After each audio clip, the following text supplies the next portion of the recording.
everybody. Thank you so much for joining us for another episode of Hope Grown. Today I have Nathan with us who's going to share a little bit about his journey with New Hope. Hey Nathan, how you doing? I'm doing good. How you doing today, Kiara? Doing well, thank you.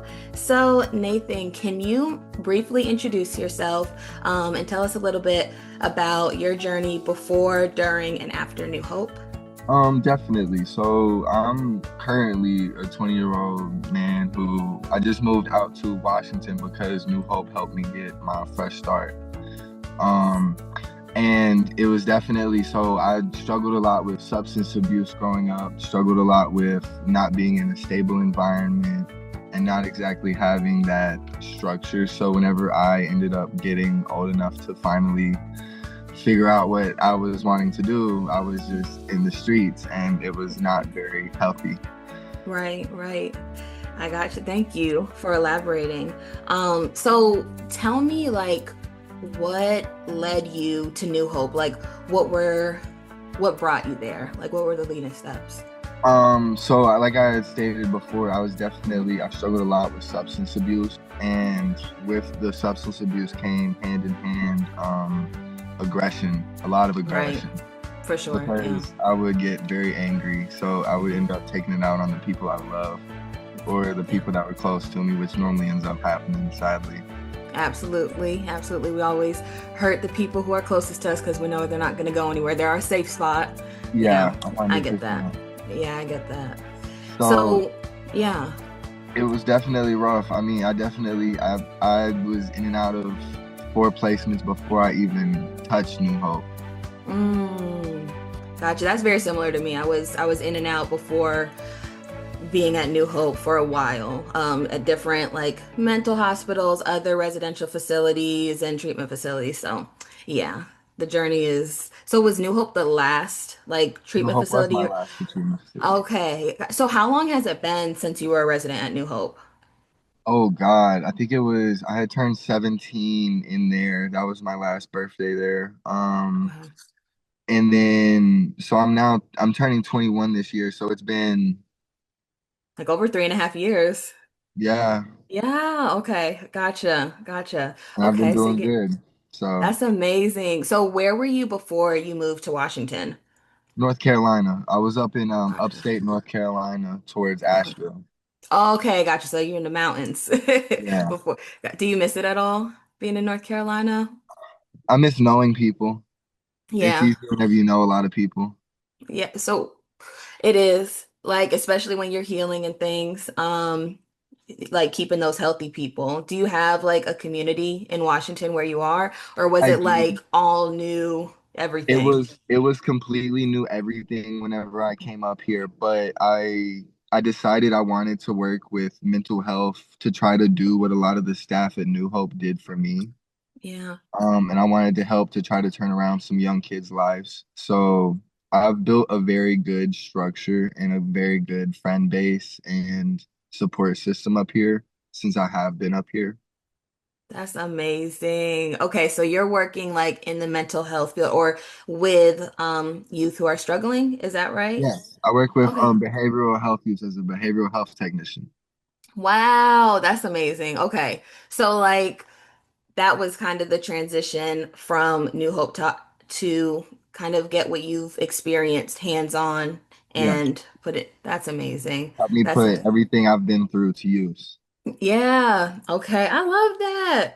I love that. So tell me a little bit because being that we've been through like trauma and traumatic like Yeah. things throughout our lives, how do you use coping skills that you learned in New Hope and just like along your journey like with what you do now? Because it's probably super easy to get triggered just by, helping other people heal.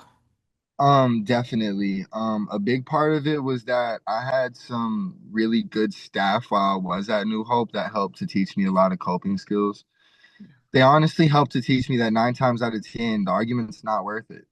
That part. And Yeah. the argument's just going to end up in a fist fight if I get mad enough. So I Yeah. never wanted that. So I mean, a lot of it has just been maturity and just growing up and learning slowly as I get older, the life lessons of it all. Right. I got that. I love that. I love that that was one of your takeaways. Um, so what did like growing up, what did your family unit look like? My mom was on drugs. Okay. My dad wasn't really in my life.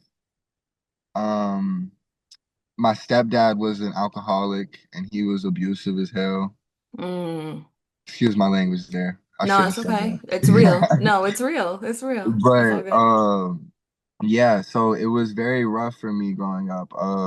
I pretty much got raised by my grandma and she passed away like right before I went into New Hope. She passed away. Mm. So Oh, I'm so sorry. That's oh no, you're tough. good. That's tough. Yeah, it definitely was. She was my best friend. Yeah. That was probably like a big breaking point too, losing Yeah. like your mother figure and your grandmother when It she kind of passed told away. me to get my life together, kind of wanted Yeah, me to start the right track. right. And then thank God my mom got clean because she had my two little sisters. So she got clean, she helped get me out here, and then that was she helped me get my fresh start. Nice. So how's your mom doing now? She's doing great. She works in the same thing as me. She works with behavioral health Ah, and detox centers and stuff like that. go mama. Okay, awesome. Is she in Washington or is she still? Yes, she's in Washington now. Wow, that is so special. And I mean, probably something that you all, you and your mom have like worked through is just like generational trauma. Like it just Yes. follows us until we heal. So I'm so glad that you both like are doing something that helps you heal simultaneously and heal other people. Like that's amazing. Yeah. Yeah. 100%. It's great. I love it. Yes. Okay, so looking back, what are you most proud of in your journey? I'm proud of how far I've come. Yeah. I never thought I would make it to be 21, and here I am. Isn't that such a like a wild thought? Because I think about like when I was just doing like really bad. What it was either I was going to be incarcerated, killed, or harm and kill myself. And it's just like I tell people all the time, I was like, so much would have been taken from me if I didn't live past 15, 16, 17 years old when I was struggling so 100%. much. I'm like, I feel like I'm on borrowed time still because it's like I didn't realize I was gonna make it this far or like to be this age. Yeah, I get that. That's I used to tell amazing. myself all the time I wouldn't make it till I was 18, and I made it to Hmm. 18. I was like, I'm not gonna make it till I'm 21, and then now I'm just like, keep going. So I know you're turning 21 soon. When's your birthday? August 22nd. Okay. Oh, so it's like right around the corner. It's coming. It's coming. Whoo. Wait, does that make you a Virgo? Leo. I'm a Leo Virgo couple. Leo. Okay, gotcha. I'm a Virgo. So okay, that's amazing. Right now, like what role does mental health play in your life? Like, do you still are you still in the process of healing? Do you feel like Yeah. yeah, how's that going? Well, I actually had to just get back on my bipolar medication, so I had to restart Mm, that recently. I'm on medications for like anxiety, all that type of stuff. I'm currently trying to find therapy. So I mean, yeah. it's still a process. Even as we get older, it's still a process. Yeah, and I feel like, when we're young or in the thick of it, we think that everything's supposed to just be perfect and we'll go away and that's when we're better. But it's like there's always stuff that comes up. Like 100. sometimes we have to get back on medication, seek counseling and therapy or just something different. And that's just normal life. Like things Yeah. come up, different things happen. Things come up that we need to heal from, or we thought we healed from and we didn't. So cool. I'm glad you're doing what's working for you, for sure. And I was going to ask how you're continuing to take care of your mental health, but you just answered that. So that's perfect. And then, is there anything else that you want to share with us or with people who have been in your shoes, have struggled with addiction or are currently struggling? Like, how did you how did you get out of it and how did you become like successful like you are now and like remain clean and sober? Um, I want to say that it's always about what you make of it. Yeah. I have a lot of friends who I will never see again, who are Mm, either dead or in prison for life. Watching what all the people around me were going through and watching what I was putting them through was definitely a turning point. Right. And I believe anyone who wants the help will get the help. It's all about when you want it. Yeah, absolutely. And if you're not Absolutely. ready, you're not ready. You know what I mean? Some people just need that time. Yeah, it's that because, even like with, I'm sure there were people around you who wanted to help you get clean 100%. but it's like if we're not ready to change, change is only going to be temporary until we're ready to make it permanent. So, what would you say to people who are watching their loved ones struggle? Like, did Don't give you, up. yeah.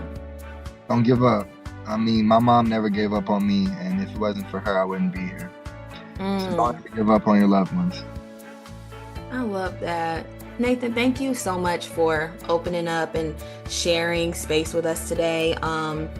I've loved hearing your story, and I hope we can continue to keep in touch.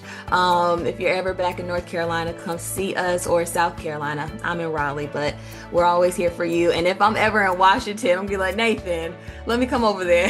Definitely, So, anytime. yes, I'm so proud of you, and congratulations on your sobriety and everything.